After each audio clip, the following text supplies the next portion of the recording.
सबक जो है बड़ा कुदरती आफात, और आपको मैं समझाने लगा था कि जापान में बहुत ज़्यादा ज़लज़ले आते हैं और उन्होंने अपनी बिल्डिंग्स को इस तरह इंफ्रास्ट्रक्चर जो है बनाया हुआ है कि वो कंक्रीट इस तरह से नहीं डालते जिस तरह से हमारे यहाँ सरिया कंक्रीट जो है वो इस्तेमाल होते हैं, बल्कि वहाँ पर रबड़ को पिघला कर जो है वो लचकदार चीज़ जो है इस्तेमाल की जाती है। बेटा इस चीज़ को समझने के लिए कि एक हार्ड चीज़ और एक लचकदार चीज़ जो है वो कैसे काम जो है वो करती है। अक्सर आपने देखा होगा कि कई छतें ऐसी होती है वहाँ पे जो आपने देखा और लोहे की छतें होती हैं, उसमें जिगजैग होता है। तो आइए हम इस चीज़ को समझने लगे हैं कि वो जिगजैग जो है वो क्या करता है और वो क्यों बनाया जाता है। तो इस तरह की बिल्डिंग्स जो है कितना वेट या सरिया जो है वो कितना वेट ले सकते हैं। ये आपके सामने एक पेज है, ठीक है, ये हमने कुछ बुक्स जो है वो रखी हैं एक्सपेरिमेंट करने के लिए। तो ये देखें मैंने इस पर ये रख दिया, ओके। अब ज़रा देखिएगा, ये मेरे पास कुछ पेन है जो आप लोगों ने अभी मुझे दिए हैं, और ये मैं इस पर एक पेन रखने लगा हूँ और एक पेन रखते ही ये नीचे गिर गया, ऐसे ही हुआ।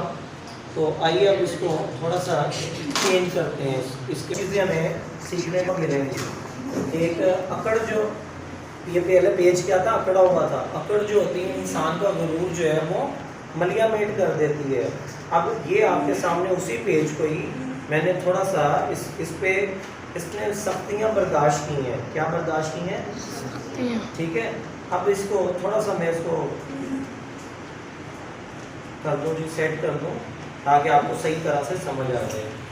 तो ये बिल्कुल एक ज़िंदगी की मिसाल है कि बेटा अगर आप इन दीज डेज मुश्किलात और सख्तियाँ जो है बर्दाश्त करेंगे।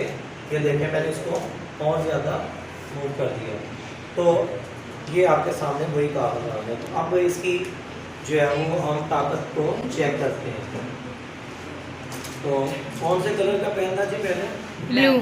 ब्लैक। ये एक रेड पेन, ये पेन नीचे गिर गया, उसको कुछ नहीं हुआ।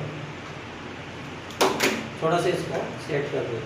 ये एक गिनते जाए, 2 3 4 और ये दोबारा से 1 और 5 और 6। अभी भी वो कायम है। तो क्या सीखा बच्चों कि अगर हम सख्तियाँ जो है बर्दाश्त करेंगे, ज़िंदगी के अंदर जो है ऊंच नीच आएंगी, तो हम इसकी तरह सख्त जान हो जाएंगे और हमें आदत पड़ जाएगी मुश्किल कामों को भी करने की, बर्दाश्त करने की। समझ आई बेटा? अगर आई है तो यस, और नहीं आई